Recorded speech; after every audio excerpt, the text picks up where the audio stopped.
Muy buenos días, queridos alumnos de tercero medio ABC.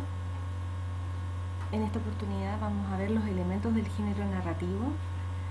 Vamos a recordar materia que hemos visto otros años, así que lo vamos a hacer medianamente rápido y luego me voy a referir a la guía con la que tienen que trabajar esta semana, que está elaborada por la tía Polet. Lo primero que vamos a recordar son las categorías de narradores. Tenemos narradores en primera persona, a la cual pertenece el narrador protagonista y testigo. Recuerden que el protagonista cuenta su propia historia desde su visión. El testigo cuenta en primera persona la historia de otros. Narradores en tercera persona, tenemos omnisciente, que es aquel que lo sabe todo, presente, pasado de los personajes, absolutamente todo, y el objetivo, que cuenta la historia en tercera persona solamente de lo que ve y de lo que escucha. Y también tenemos el narrador en segunda persona, que en este caso lo que hace es contarnos aludiendo a un tú, apelando al lector, como por ejemplo La caída de Albert Camus, que es un texto en donde el narrador en este caso apela constantemente al lector. Este es un narrador poco utilizado, por eso es que muchas veces no se ha definido en clase. E inmediatamente vamos a realizar la relación entre el tipo de narrador con la focalización. Vamos a tener que el narrador protagonista se relaciona con la focalización interna, porque en este caso el narrador maneja el mismo grado de información que los personajes. El narrador objetivo de conocimiento relativo se va a relacionar con la focalización externa, porque en este caso los personajes manejan mayor información que el narrador. Y en el caso del narrador omnisciente, la focalización es 0, porque aquí lo que ocurre es que el narrador maneja mucha más información que los personajes, ¿ya? La focalización es el punto de vista o el ángulo de visión desde el cual se cuentan los hechos. Ya, ahora como ustedes están viendo, aquí hay un cuadro en donde se relaciona narrador omnisciente, focalización 0, narrador protagonista, focalización interna, narrador objetivo de conocimiento relativo con la focalización externa. Esa es la forma en que se relacionan estos dos conceptos del género narrativo. No pueden existir otras mezclas. En el caso de que en alguna prueba o alguna guía se dé de esa forma y sea una pregunta, debe ser para que ustedes sean capaces de discernir que eso esté errado. De lo contrario, esta es la forma como lo tienen que ustedes aprender y determinar.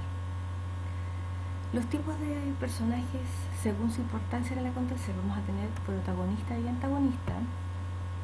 Ustedes saben que el protagonista es el personaje principal de la historia, el antagonista el que se opone a que él cumpla todos sus deseos en esta historia. Los secundarios son los que acompañan tanto a protagonista como antagonista, y los incidentales o esporádicos son aquellos que tienen una presencia escasa en los hechos, pueden aparecer incluso solo una vez, pero esa aparición es importante porque puede ser para algún acontecimiento importante de la historia. Según el desarrollo de los acontecimientos, tenemos a los personajes planos, que son los que presentan solo un rasgo destacado, es decir, se les conoce solo por una casualidad, por una cualidad, y los personajes redondos, esféricos o en relieve son los que presentan más de una característica. Incluso pueden llegar a ser personajes contradictorios. Los personajes según su relación con la acción en el relato. En este caso vamos a tener personajes estáticos que se comportan de la misma forma en todo el relato y no evolucionan, y los dinámicos o evolutivos, que son aquellos personajes que a través de la historia presentan más de una característica y evolucionan, como por ejemplo un personaje bueno que se convierte en malo o viceversa. Con respecto a la disposición de los acontecimientos, se puede contar ab ovo, que es desde el huevo desde el inicio, que sería un relato cronológico, y media res, que sería desde la mitad de la historia, se vuelve el comienzo y se continúa con los hechos, o in extrema res, que es cuando la historia parte por el final y de ahí comienza a ordenar los hechos en relación a cómo el narrador quiere contarlo. En las anacronías vamos a tener dos tipos: las analepsis, que son hacia el pasado, y la prolepsis, que es hacia el futuro. En la analepsis tenemos el flashback, que es cuando uno vuelve por un momento al pasado y luego retorna al momento en que se encontraba, y el raconto es cuando se vuelve toda la narración al pasado. Y en la prolepsis tenemos el flash forward, que es ir al futuro por un momento, y también tenemos la premonición, que también consiste en ir al futuro por un momento. La diferencia entre las dos es que la premonición vendría siendo como el raconto, es un poco más extensa. En el tiempo es más extensa que el flash forward. El flash forward es solo un instante, la premonición es más extensa. Entonces ahora nos vamos a ir al espacio narrativo. El espacio narrativo consta de tres formas. Puede ser el físico, que son los lugares en donde se desarrolla la historia, y a su vez estos pueden ser abiertos o cerrados. Los abiertos van a ser los que le dan la libertad a los personajes para actuar, como por ejemplo un parque, como por ejemplo la aventura que este pueda tener en un país. Y el cerrado se va a referir a un espacio en particular, como por ejemplo una sala de clase, la habitación del personaje, etc. Tenemos el espacio psicológico, que es el ambiente espiritual que rodea al entorno y por ende influye en las formas de actuar que tengan los personajes. Pueden ser de alegría, de angustia, de frustración. El espacio social va a corresponder a la manifestación de ideas ético-morales, pensamientos religiosos y políticas del momento del cual se está contando la historia. Por lo tanto, muestra una visión de la sociedad dentro de una época determinada. Vamos a hablar un poco sobre la descripción. Tenemos dos tipos de descripciones, la objetiva y la subjetiva. La objetiva va a ser aquella descripción que ustedes hagan de un espacio, de una persona o de un objeto sin dar ninguna opinión al respecto. Definirla tal cual es, con la mayor objetividad posible, a diferencia de la subjetiva, que es aquella en que van a predominar sus sentimientos y sus opiniones con respecto al objeto que están describiendo. Esa es la razón por la cual una se llama objetiva y la otra subjetiva. Con respecto a los ambientes, tenemos el ambiente pictórico, topográfico y cinematográfico, en relación con la descripción. ¿Cuándo la descripción va a ser pictórica? Cuando tanto quien describe como el ambiente se encuentren estáticos. Será topográfico cuando el ambiente va a ser estático, pero quien describe está en movimiento, como si fuera describiendo un bosque mientras paseas por él. Y la cinematográfica se refiere a que el ambiente está en movimiento y la persona que describe se encuentra estático. Es como cuando ves una película en el cine. Con respecto a la descripción de personas tenemos tres tipos: la descripción prosopográfica o prosopografía, etopeya y retrato. La prosopografía va a corresponder a la descripción física del personaje, la etopeya a la descripción psicológica y el retrato a las dos anteriores reunidas en esto, que da cuenta de lo físico y lo psicológico del personaje y se llama retrato. Los modos o estilos narrativos. Nosotros siempre hemos estado trabajando con tres modos de estilos narrativos. El primero que vamos a ver es el indirecto. Recuerden que es súper importante la marca textual, en donde se dice dijo qué, agregó qué, señaló qué, porque el narrador es el que reproduce lo que el personaje quiso decir desde su voz de narrador. Por lo tanto, esa es la marca que a nosotros nos indica que el narrador es la persona que está hablando por el personaje. En el estilo directo se introducen las comillas. Esto significa que esta es una parte textual de lo que señaló un personaje. También se podría utilizar el y dijo que, pero siempre y cuando después vengan dos puntos y las comillas, significa que es el que está hablando del personaje. Ya, esa es una reproducción textual del diálogo hecha por él. Y tenemos el estilo indirecto libre, que en este caso el narrador se hace partícipe de los sucesos que afectan al personaje. En otras palabras, emite algún juicio o aporta con impresiones u opiniones del relato. Ese es el cual lleno de incertidumbre. Sabía que la amaba y que jamás la había dejado, pero su corazón también se desgarraba por su esposa, por sus hijos. Su decisión era inquebrantable, tenía que abandonarla para siempre, no había otra solución. Aquí entonces está la mezcla de lo que sería un tanto lo que piensa el narrador con los hechos que están pasando. Tiempo narrativo.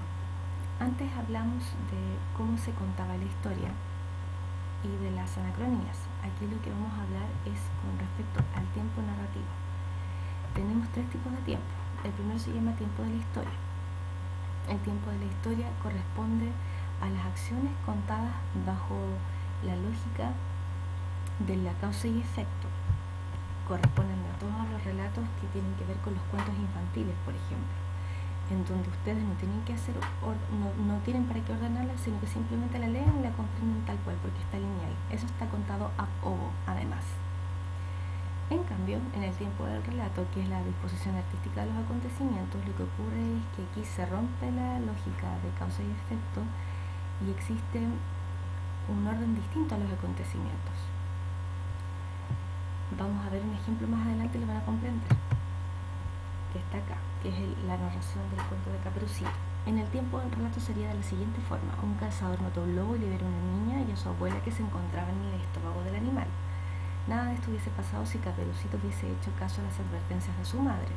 En la casa de la abuelita, el lobo disfrazado engañó a la niña y la engulló. Antes había llegado a la casa y devorado a la anciana. Caperucita recordó su confiada entrevista con el lobo en el bosque y ahora lamentaba haber confiado en el siniestro personaje. La niña prometió tener más cuidado en el futuro. Ese es un ejemplo con tiempo del relato. Por lo tanto, aquí la disposición quedó a merced de la voz que cuenta, que sería el narrador, y él ve cómo acomoda los hechos. Por lo tanto, no hay una orden de causa y efecto, a diferencia del tiempo de la historia, donde sí la hay. Aquí entonces tenemos numéricamente ordenado los hechos desde lo que pasó primero hasta lo que pasó al final. 1. Advertencia de la madre. 2. Encuentro de Caperucita con el lobo en el bosque. 3. El lobo devora a la abuelita. 4. El encuentro del lobo disfrazado con la Caperucita. 5. El lobo devora a la Caperucita. 6. El cazador mata al lobo y libera a ambas. 7. Promesas de Caperucita. Tiempo referencial histórico. Corresponde al tiempo de la realidad histórica al que alude los acontecimientos representados. Entonces, por ejemplo, si leemos el diario de Ana Frank, rápidamente y claramente entendemos que se refiere a más o menos el año 1940, 41, 42, Alemania nazi, en donde se están tratando de ocultar para que no les ocurra nada como familia.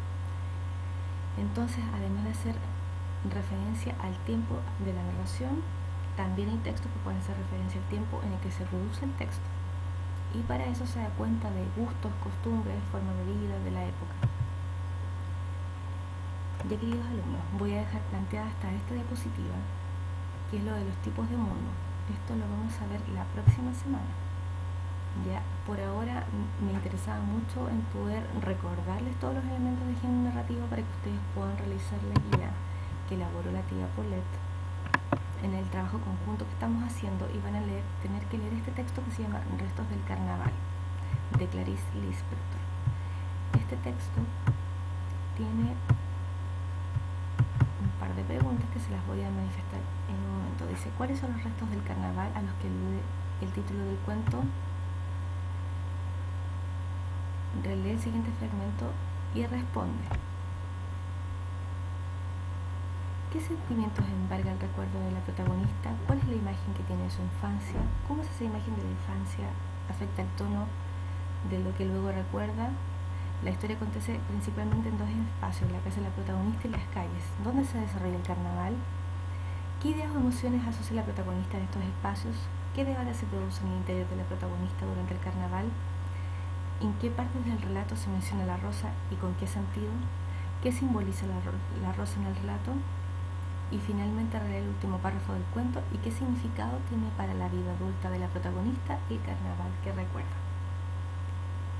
Estimados alumnos de tercero medio, espero que se encuentren bien al igual que sus familias y realicen la actividad. Que estén muy bien, nos encontramos la próxima semana. Hasta luego.